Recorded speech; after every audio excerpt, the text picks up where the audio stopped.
as we have a train set and test set with us, now we can implement the model. Okay, to predict the heart disease. Okay, so I have these many model options. Okay, so now I have to choose which one will be the best model to predict the given data set. By applying a model selection technique using a grid search CV, we can find the best model, okay, which will be good. So what is grid search CV? So basically this is a library which is used in model selection technique. Okay, basically it is a process of performing a hyperparameter tuning to find the optimal values for a given models. Okay, so let us try to apply a model selection technique. Let me import the libraries. Grid search CV. This is a library which is used to perform hyperparameter tuning. Okay, and it will determine the best parameter values for these models. Okay, and which can give a good results. So basically I'm going to apply my model selection technique on these four models. Okay, decision tree, random forest, k-neighbors, and the SVC, the support vector. So before implementing a model selection, let me create a model parameter dictionary variable. Okay, and let me pass all the expected parameter values. So here is the variable. So basically is a dictionary variable. Okay, these are the models. Okay, decision tree, random forest, k-neighbors, and SVC. Okay, so first value will be the model, and the second value will be parameters. So currently I'm giving only one parameter which can have two values. Okay, so similarly for the random forest also I'm taking only one parameter called n estimator, and I'm giving these many expected values. Okay, so now once I apply model selection technique using a grid search CV, what it will do, it will try to implement this model, and it will try to iterate this model with these many values, and it will give you a best result. Okay, so that we can decide this model with what value will be best for our data. Similarly I created a parameter for the k-neighbors and the SVC also. Okay, now let's try and implement the model selection technique. So basically here is the code.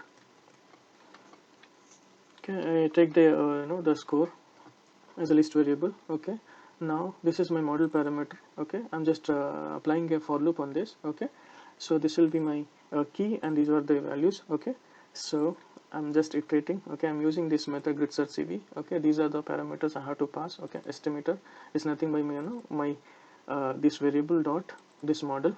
Okay, then after parameter grid, what are the parameter has to be passed? So these are the parameters I have to pass. Okay, that is the cross validation number. Okay, so it's nothing but these many time it will iterate. Okay, it will it will change the data set sizes based on k-fold cross validation. Okay, and this will be my another argument.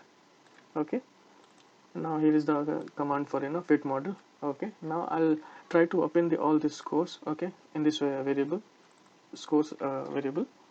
Let me run this. So it will take a few seconds to run this whole code. Now let me see what are the models I have given the best results. So here is the command. So basically what I'm doing, I'm creating a data frame for that score variable. Okay, so these are my few columns, right? So model, best score, and best parameters. So I'm giving the columns of this. Okay, now let me run this and see what is the values. Okay, so these are my four models. Okay, so these are my best scores for each model with these parameters. Okay, so as per the given data, either I can go with, I guess, these two models, random forest and SVC support vector. Okay, okay, it seems to be giving a best results compared to the SVC. So I can based on this the data results, I can decide which model give a best results for given data set. So I'll go with random forest, and now next step would be I'll implement the model. Okay, using a random forest algorithm. Okay, so I'll implement a random forest model. Okay, with a parameter of n estimator will be 120. So here is the model I'm building. Let me train this model with my train set. Okay, model has been trained now. Let me check the score. Okay, is giving 85. Okay, this will be this score is average score. Okay, by splitting the data set.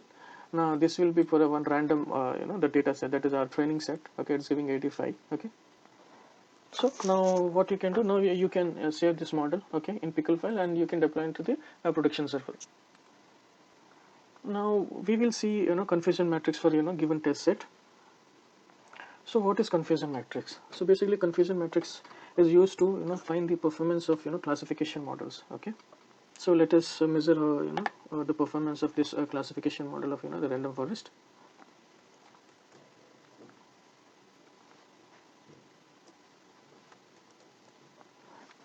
So here is the command. So we have to import the confusion matrix library. Okay, then after create a object, okay, give these two arguments, your y-test and the predicted values, then it will give you the confusion matrix values.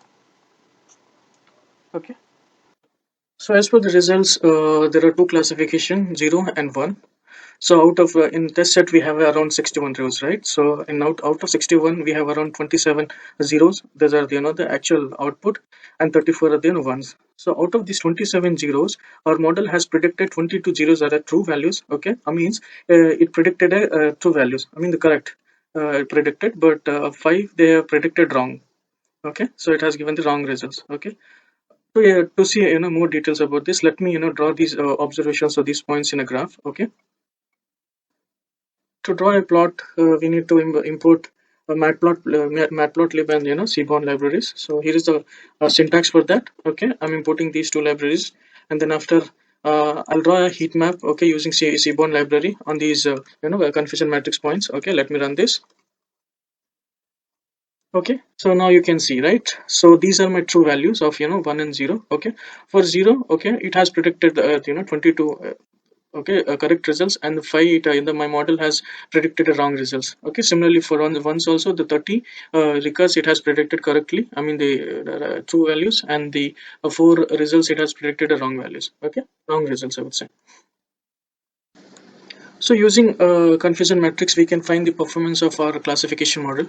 Okay, so guys, that's all for today's session. If you like my video, please click on like button and subscribe our channel. Thank you so much.